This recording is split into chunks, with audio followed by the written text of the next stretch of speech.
जय माता दोस्तों। पुरुषोत्तम महीने के ज्येष्ठ की अमावस्या तिथि जो कि अब की बार सोमवार के दिन पड़ रही है, और जो सोमवार को अमावस्या तिथि आती है उस दिन हम उसे हम अमावस्या सोमवती अमावस्या कहते हैं। तो इस दिन अगर आपके कोई पित्त दोष लग रहा है, पित्त दोष क्या होता है कि जो हमारे घर के अंदर शादी विवाह के अंदर रुकावट बाधा बनी रहती है, बच्चों की शादी विवाह नहीं हो पाते, और इसके साथ ही वंशवृद्धि में रुकावट आती है, और जो धन से संबंधित परेशानियां यानी कि कमाई आती है लेकिन उसमें कोई बरकत नहीं होती मेहनत करने के बावजूद भी, तो और जो बीमारियां हैं वो घर में हमेशा लगातार बनी रहती हैं, घर से निकलने का नाम नहीं लेती, इतनी ज़्यादा परेशान कर देती बीमारियां कि इंसान तन मन धन तीनों तरीके से बर्बाद हो जाता है बीमारियों से। और कई बार तो क्या होता है कि जो शत्रु बाधा इंसान को पीड़ित करती है बहुत ज़्यादा,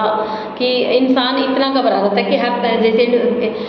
परेशानियों से कि इंसान को कुछ भी नहीं सूझता। तो ऐसे में अगर आप अमावस्या के दिन 2-4 उपाय करते हैं तो आपको इन सभी परेशानियों से छुटकारा मिल सकता है, क्योंकि जो अमावस्या तिथि होती है, एक तो ये पितरों की तिथि है, हमारे पूर्वजों की तिथि होती है पहली बात तो,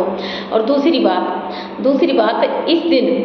जो केतु ग्रह जो कि हमें जो राहु केतु 2 ग्रह हैं जो कि राक्षस ग्रह हैं, और जो भी हमारे जीवन में परेशानी आती हैं वो उन सभी परेशानियों के अंदर राहु और केतु इन दोनों ग्रहों का ही योगदान होता है। तो जैसे हम केतु को उपाय करते हैं तो राहु भी शांत हो जाता है, राहु को उपाय करते तो केतु शांत हो जाता है। तो जो अमावस्या तिथि होती है वो केतु ग्रह की जन्मदाती तिथि होती है। तो इस दिन अगर हम केतु ग्रह संबंधित कोई उपाय करते हैं और अपने पितरों के निमित्त शांति पाठ करवाते हैं, पूजा करवाते हैं, तो जो हमारे पितर हैं वो हमें आशीर्वाद देते हैं, या फिर हमारे ऊपर कोई पितर दोष लगा हुआ है वो भी छूट जाता है। इसके साथ ही केतु ग्रह से संबंधित अगर हम उपाय करते हैं तो राहु केतु जनित पीड़ाओं से हमें हमेशा बचे रह सकते हैं। तो इसके लिए करेंगे क्या? इसके लिए अगर आप अमावस्या के दिन एक छाते का दान करते हैं, पहली बात तो राहु केतु के लिए बता रही हूँ आपको ये छाते का दान, और दूसरा केले के फल का दान, जितने अपनी आपकी श्रद्धा हो सामर्थ्य के अनुसार 5-10 जितने भी आपकी 1 किलो 2 किलो जितना आप ले सकते हैं इतने केलों का दान किसी भी धार्मिक स्थान पर, या फिर इस दिन आप बंदरों को भी केले खिला सकते हैं। दूसरा और तीसरा जैसे कि जो मैंने आपको पितरों के निमित्त भी बताया था, तो इस दिन आप गरीबों को खाना खिलाते हैं, वस्त्रों का दान करते हैं, तब भी आपको जो पितरों के निमित्त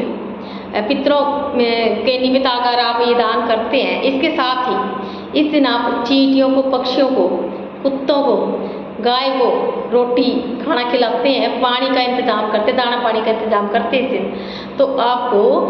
पितरों से संबंधित कोई पीड़ा आपको उत्पन्न हो रही है, यानी पित्त दोष से आप पीड़ित हैं, तो वो भी आपका दूर हो जाता है। इसके साथ ही जो राहु केतु जनित पीड़ाओं से आप मुक्ति पा सकते हैं। तो सोचिए एक ही दिन में हमें कितनी सारी पीड़ाओं से मुक्ति मिलती है अगर हम ये 2-4 उपाय कर लेते हैं तो। जय माता दी।